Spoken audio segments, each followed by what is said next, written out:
નમસ્કાર. આજના ખાસ વિશ્લેષણમાં આપનું સ્વાગત છે. અધિક માસ, કાળ ચોઘડિયું, શુભ મુહૂર્ત આ શબ્દો આપણે રોજબરોજના જીવનમાં કેટલીય વાર સાંભળીએ છીએ, બરાબર ને?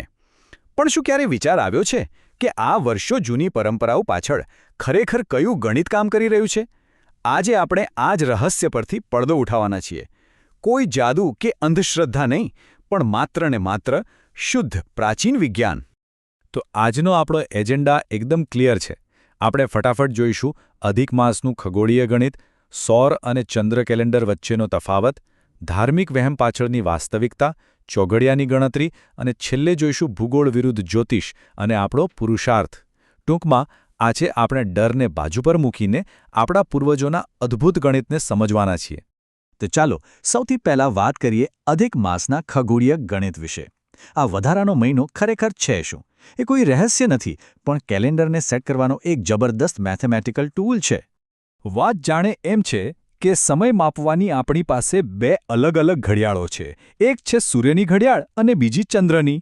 પૃથ્વીને સૂર્યનું એક ચક્કર પૂરું કરતા આશરે 365.24 દિવસ લાગે છે, જેને આપણે સૌર વર્ષ કહીએ છીએ. જ્યારે બીજી બાજુ ચંદ્રના હિસાબે ચાલતા 12 મહિના પૂરા થવામાં માત્ર 354.36 દિવસ જ લાગે છે. બસ આ બે ઘડિયાળો વચ્ચેનો ટાઈમિંગનો તફાવત જ આખી ગેમ ચેન્જ કરે છે. તો આનો સીધો અર્થ એ થયો કે આ બંને કેલેન્ડર વચ્ચે દર વર્ષે બરાબર 11 દિવસનો ગેપ પડે છે. હવે વિચારો, જો આ ગેપને એમ જ છોડી દઈએ તો શું થાય? આ 11 દિવસ તો દર વર્ષે જમા થતા જાય, ખરું ને? હવે જુઓ આ ગણિત કેવી રીતે કામ કરે છે. પહેલા વર્ષે 11 દિવસનો તફાવત, બીજા વર્ષે એ વધીને 22 દિવસ થાય અને ત્રીજા વર્ષે તો આ આંકડો 33 દિવસ પર પહોંચી જાય. એટલે કે સીધો એક આખો મહિનો જમા થઈ ગયો. અને મિત્રો, આપણી ઋતુઓના સાયકલને મેચ કરવા માટે જ બરાબર આ જ સમયે કેલેન્ડરમાં એક અધિક માસ એડ કરી દેવામાં આવે છે. છે ને એકદમ પરફેક્ટ ગણિત? જરા કલ્પના કરો તો, આપણે દિવાળીની ઉજવણી કડકડતી ઠંડીને બદલે ધોમધકતા ઉનાળામાં કે પછી ભર ચોમાસામાં કરી રહ્યા હોઈએ તો કેવું લાગે? જો આ અધિક માસ ઉમેરવામાં ન આવે તો ખરેખર આવું જ થાય. જેમ ઇસ્લામિક હિજરી કેલેન્ડરમાં કોઈ વધારાનો મહિનો નથી હોતો, જેથી રમઝાન ઈદ દર વર્ષે આગળ પાછળ થતી જાય છે, બિલકુલ એ જ રીતે આપણા તહેવારો પણ સિઝન પ્રમાણે ફરતા થઈ જાય. એટલે આ એડજસ્ટમેન્ટ કેટલું જરૂરી છે એ હવે તમને સમજાઈ ગયું હશે. આખી વાતને જો આપણે આજના મોડર્ન જમાના સાથે સરખાવીએ ને તો વાત એકદમ સિમ્પલ છે. હિન્દુ પંચાંગમાં લગભગ દર 32 મહિના 16 દિવસ અને 4 ઘડી પછી આ મહિનો ઉમેરાય છે. આ બીજું કંઈ જ નથી, પણ આપણા આધુનિક ગ્રેગોરિયન કેલેન્ડરના લીપ યર એટલે કે 29 ફેબ્રુઆરીનું જ એક પ્રાચીન દેશી વર્ઝન છે. બસ આનાથી વિશેષ કંઈ જ નહીં. હવે આગળ વધીએ આપણા બીજા વિભાગ તરફ, ધાર્મિક વહેમ અને વાસ્તવિકતા. આટલું શાનદાર અને લોજિકલ ગણિત હોવા છતાં એ આપણા સમાજમાં ડર અને અંધશ્રદ્ધાનું રૂપ કઈ રીતે લઈ લે છે એ સમજવું બહુ જરૂરી છે. આપણે ત્યાં થાય છે કેવું કે અધિક માસ આવે એટલે તરત જ બ્રેક વાગી જાય. લગ્ન, ગૃહપ્રવેશ કે નવા કામકાજ પર રોક લાગી જાય.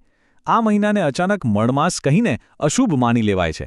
પછી શરૂ થાય કાંસાના વાસણમાં માલપુઆ દાન કરવા જેવી પ્રથાઓ. ખરેખર તો ઘણીવાર આ બધું ધર્મના નામે આર્થિક ફાયદો ઉઠાવવાનું એક બહાનું બની જતું હોય છે. પણ હવે થોડું પ્રેક્ટિકલી વિચારીએ. શું માત્ર કાગળ પર કેલેન્ડર બદલવાથી પૃથ્વીના નિયમો બદલાઈ જાય છે? બિલકુલ નહીં. આ અધિક માસમાં સૂર્યનો પ્રકાશ કંઈ ઓછો નથી થતો કે નથી હવામાંથી ઓક્સિજન ગાયબ થઈ જતો. ગુરુત્વાકર્ષણ પણ એ જ રીતે કામ કરે છે. પ્રકૃતિ માટે તો આ એકદમ નોર્મલ, રોજિંદા દિવસ જેવો જ દિવસ છે. અને દાન પુણ્યની વાત કરીએ તો એક બહુ જ સરસ વિચાર છે કે સાચું દાન કરવા માટે કોઈ નક્ષત્ર કે ગ્રહદશા જોવાની જરૂર જ નથી હોતી. કોઈ પણ જરૂરિયાતમંદ વ્યક્તિની મદદ કરવી એ જ સાચું પુણ્ય છે, અને એ કરવા માટે દરેક સમય શુભ જ છે. તો ચાલો હવે વાત કરીએ રોજે રોજના સમયની વહેંચણીની. વિભાગ 3, ચોઘડિયા.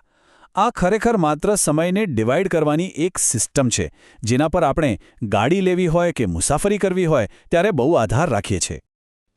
આ ચોઘડિયા શબ્દને જો તમે ધ્યાનથી સાંભળો ને તો એમાં જ એનું ગણિત છુપાયેલું છે. આમાં કોઈ રહસ્ય નથી. પહેલાના જમાનામાં સમય ઘડીમાં મપાતો. 1 ઘડી એટલે 24 મિનિટ અને ચો એટલે 4. તો 4 ઘડી ભેગી કરો એટલે કે 4 ગુણે 24 થઈ ગઈ 96 મિનિટ એટલે કે આશરે 1.5 કલાક. બસ આ 4 ઘડીના પેકેજને જ આપણે ચોઘડિયું કહીએ છીએ. જ્યારે આપણી પાસે કાંડા ઘડિયાળ કે સ્માર્ટફોન નહોતા ત્યારે દિવસના સમયને માપવાની આ એક સાવ દેશી પદ્ધતિ હતી. સિમ્પલ.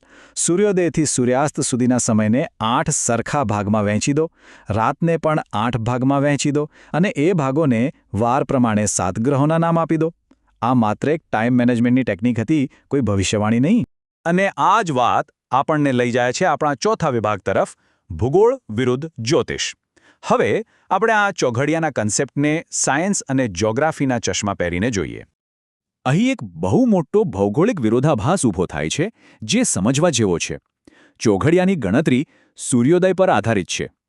હવે ધારો કે અત્યારે મુંબઈમાં લાભનું એકદમ શુભ ચોઘડિયું ચાલી રહ્યું છે, પણ એ જ સમયે આસામમાં તો સૂર્ય ક્યારનો ઉગી ગયો હશે, એટલે ત્યાં ચોઘડિયું સાવ અલગ જ ચાલતું હશે. હવે તમે જ કહો, આખા બ્રહ્માંડ માટે જો નસીબ એક સરખું હોય તો દુનિયાના બે અલગ અલગ ખૂણે એક જ સમયે નસીબ અલગ અલગ કેવી રીતે હોઈ શકે? અને આમાંથી જ એક સીધો અને રોકડો સવાલ ઊભો થાય છે. વિદેશમાં જ્યાં લોકો ચોઘડિયા કે રાહુકાળ જેવું કશું જોતા નથી, તો શું ત્યાં પ્રગતિ નથી થતી? શું એ લોકો સફળ નથી થતા? થાય જ છે ને, કારણ કે સફળતા ક્યારેય ઘડિયાળના કોઈ ચોક્કસ ખાનાની મોહતાજ નથી હોતી. આ બધી ચર્ચા પછી હવે સમય છે આપણા 5મા અને અંતિમ વિભાગનો, વિજ્ઞાન અને આપણો પુરુષાર્થ. એક જાગૃત સમાજ તરીકે આપણો સાચો રસ્તો કયો હોવો જોઈએ? કદાચ જાણીને નવાઈ લાગશે, પણ આ અંધશ્રદ્ધામાંથી બહાર આવવું એ માત્ર આપણી બૌદ્ધિક સમજદારી જ નથી, પરંતુ ભારતના બંધારણ મુજબ આપણી ફરજ પણ છે. હા, બંધારણની કલમ 51 એ સ્પષ્ટપણે કહે છે કે વૈજ્ઞાનિક દૃષ્ટિકોણ અને જિજ્ઞાસા કેળવવી એ ભારતના દરેક નાગરિકની ફરજ છે. એટલે કે ડરને બાજુ પર મૂકીને સત્યને સમજવું એ આપણી જવાબદારી છે. સાચું કહું તો કોઈપણ ક્ષેત્રમાં સફળતા સખત મહેનત, જબરદસ્ત આયોજન અને સ્માર્ટ મેનેજમેન્ટથી જ મળે છે. કોઈ જ્યોતિષીય સમય કે મુહૂર્તની રાહ જોવાથી કંઈ નથી થતું. જો તમારી મહેનત અને આયોજન સાચા હશે ને, તો તમારા સમયની એક સેકન્ડ શુભ અને લાભદાયી જ છે. તો આજના આ વિશ્લેષણને પૂરું કરતા પહેલા એક બહુ જ મહત્વનો સવાલ છે, જેનો જવાબ આપણે જાતે જ શોધવાનો છે. જરા શાંતિથી વિચારજો.